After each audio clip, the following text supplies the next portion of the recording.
What's up guys, Krenar here, aka Crypto Cray, back at it with a second video today. In this video, I want to discuss the evolution of blockchain, how blockchains have evolved from first generation technology, Bitcoin, and how they've evolved with second and third generation protocols that have added additional functionality. So before we get into the video, if you haven't already, please check out my previous videos. I posted one earlier today about the latest Coinbase announcement. Also, I have previous videos about how to value a cryptocurrency and the use cases of blockchain. If you're new to crypto, I think you'll find those helpful. And if you're new to the channel, I think you'll find them interesting. So please check those out if you haven't already. Getting into today's topic, I want to discuss the evolution of blockchain. So starting with the first generation, Bitcoin. Bitcoin was the first blockchain technology to ever be released. And its first block was mined January 3rd, 2009. And what the Bitcoin network allowed you to do was be able to transact Bitcoins over a distributed, decentralized network. And this network is maintained independently by miners all around the world, which are validating the transactions that are submitted to the network. And every 10 minutes, a block is mined, and that block is appended to the ledger, which basically creates the history of the network and keeps tally of who has who. So this was the first of its kind when it was released, and it solved a really novel problem that was known in the computer science sphere, where how could you have databases all around in different areas, and how could you have them come to a consensus? It was known as the Byzantine generals problem, and Bitcoin solved that with its implementation of blockchain, where it basically has miners all racing to solve an algorithm, and then once you solve that algorithm, you're paid out in Bitcoin, and that block gets added to the ledger, and then every 10 minutes this happens, and then everyone's in agreement of the previous blocks that have been mined. And so at the time when this was created, it was hailed for its innovation and everything. But as Bitcoin increased in adoption and in usage, people started to realize that its applicability in terms of transactions was very limited. Basically, the logic that Bitcoin transactions can validate are very limited.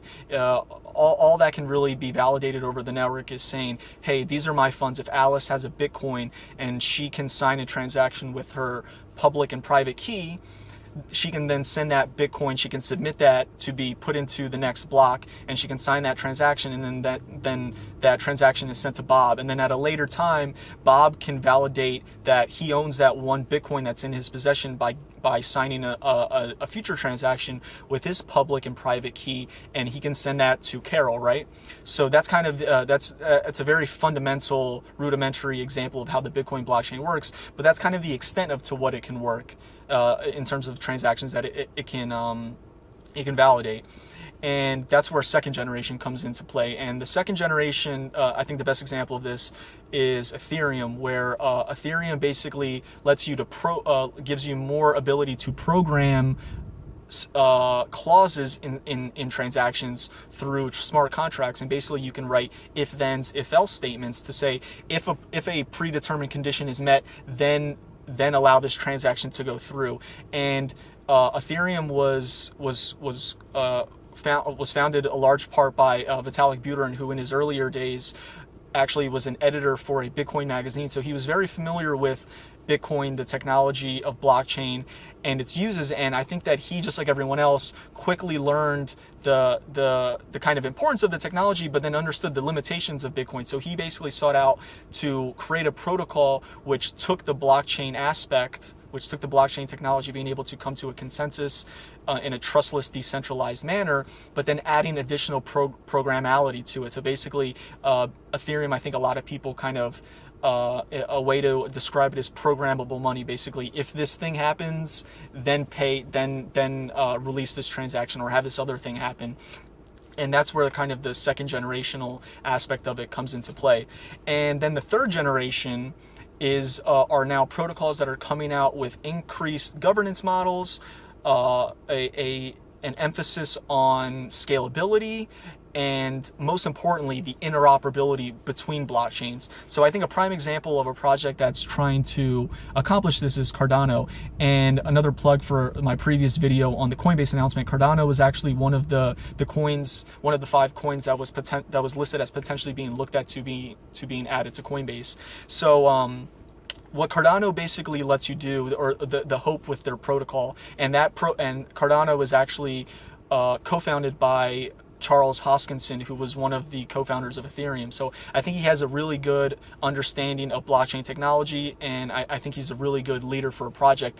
And again, kind of how Vitalik learned a lot from the mistakes of Bitcoin, or the limitations of Bitcoin. I think Charles Hoskinson has learned from kind of the limitations of Ethereum, and he's kind of put all of those things, and now they're releasing Cardano. And what Cardano and in general 3rd generation blockchains are trying to fix is the interoperability problem between blockchains. So right now, the issue with blockchains that you have is they're very siloed. You have the Bitcoin blockchain, which is doing its thing, it's validating its transactions. You have the Ethereum blockchain, which is implementing smart contracts and doing its thing and validating transactions over its network. But you have no way of being able to tie these two things together. So we could think in the future, if you try and think about where the technology is going, if someone similarly to how we have applications that work on like Mac, Windows, Android, iOS, you could think of, and then you have to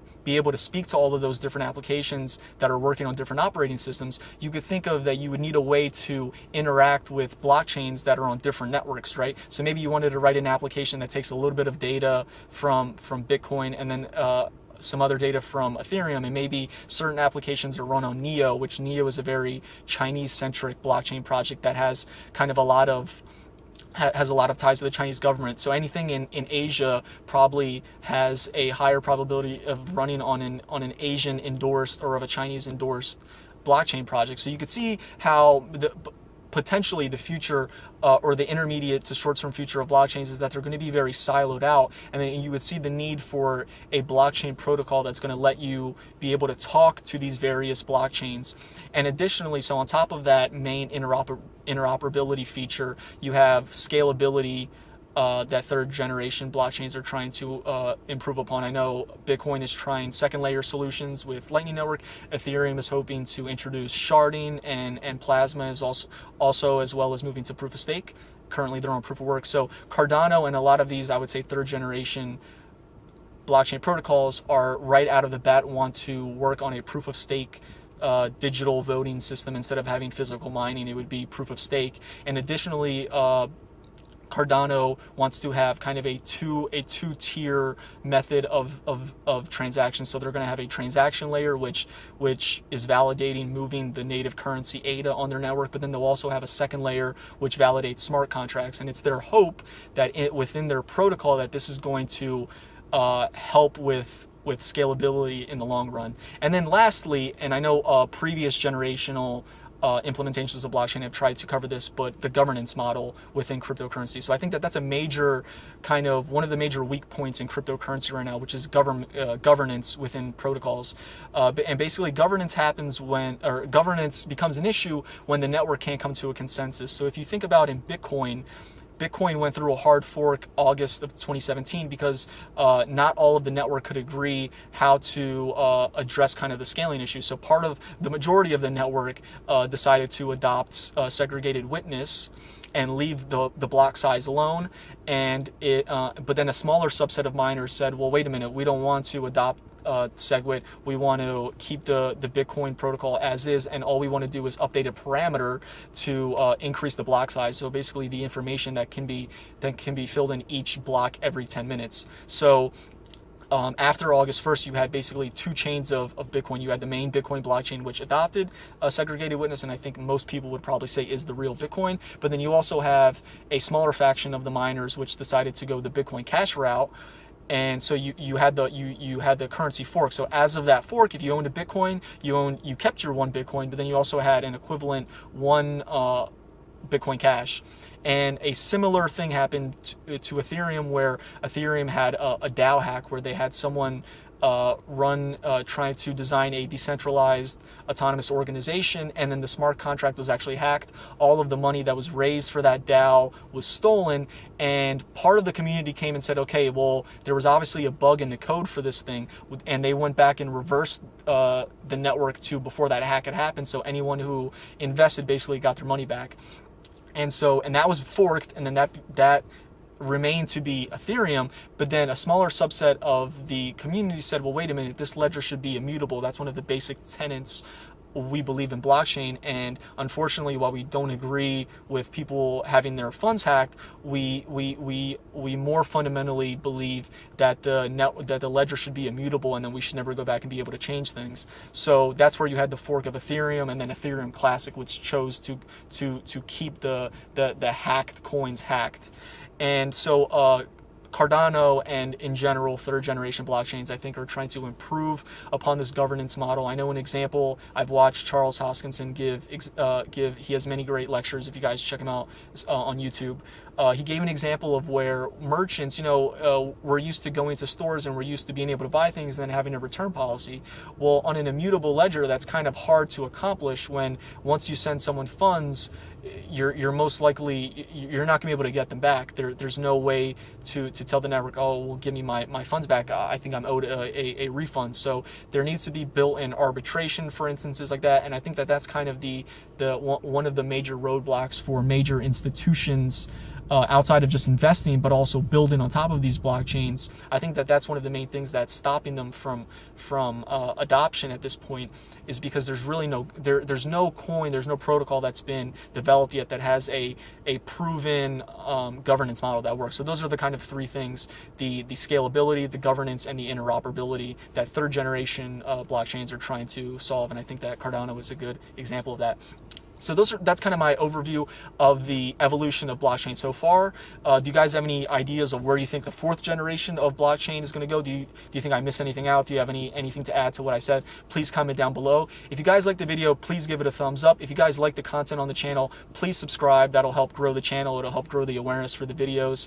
If you guys think you know anyone that might like the videos, please share. That'll help the views. So I'll see you guys on the next one. Peace.